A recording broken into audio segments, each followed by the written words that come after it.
so what I got going on here is, okay, this is the dryer vent that goes out the side of the barn.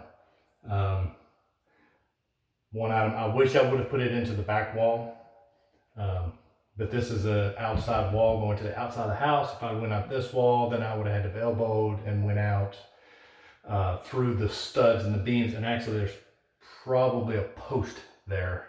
So I couldn't put it because one of the big support posts of the barn was coming down. So this is where I got it. Now, luckily, as you can see here, we have a side outlet on the dryer itself. So we're good as far as that goes. I have to get underneath the dryer and route the piping out the side. But when I mounted this, I mounted it high. My thinking at the time was I want to get it above the trim so that I didn't have to trim around it. I thought that would look ugly. I didn't think about it as it's behind the dryer, you never see it. But too late for that now. So what I end up having to do now is that the dryer outlet is down this low rather than being up here.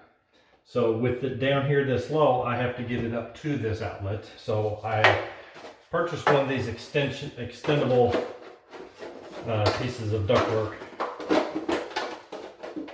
that slides inside of itself there. So that'll get it down to where I need it to be, and then the top of it will be inside the hole. I'll push it over as far as I can get it, and that's fine. But yeah, I mean, that's what I got to deal with. So I'm looking at cutting out this piece of trim so that this can go all the way against the wall as far as I can get it. I'll probably screw it in place also to hold it firmly. Putting that dryer in is going to be a pain in the butt. I'm going to have to slide it all the way back as far as it's going to go, and then slide it sideways into this hole. So that's going to be a little fun, but it's doable. The washer and dryer are very tight inside this. We did give it like 3 inches, but when you're trying to wiggle a large washer and dryer in, 3 inches ain't much. But anyway, it works good.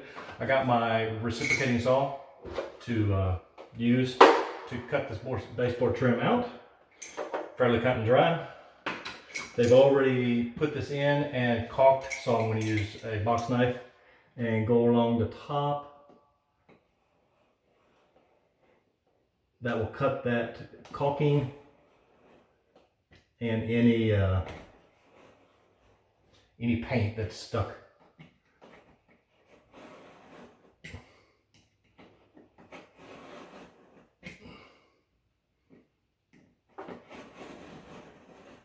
So I'll just make a few cuts up there, and I'll be able to take that piece out, slide this in, put it against the wall. I don't have to touch up paint it because it's behind the dryer. You can never see this whenever it's done, so that's not an issue. All right, let's get to it.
All right, so a little bit of a development whenever I was trying to get the washer and dryer in here.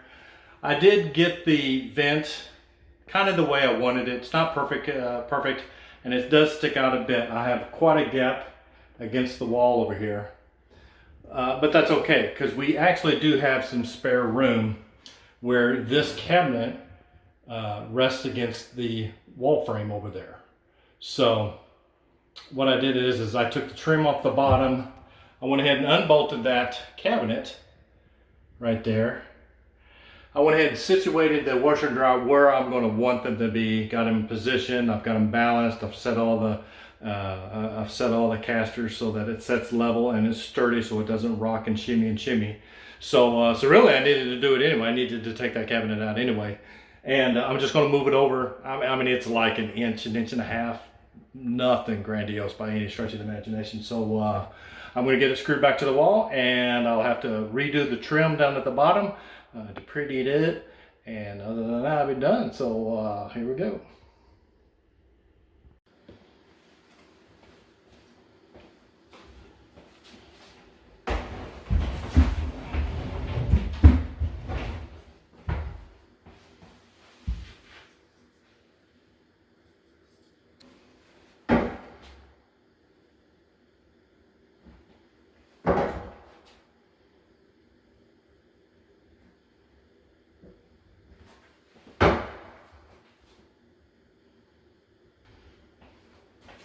I marked on the wall here where my old screw was.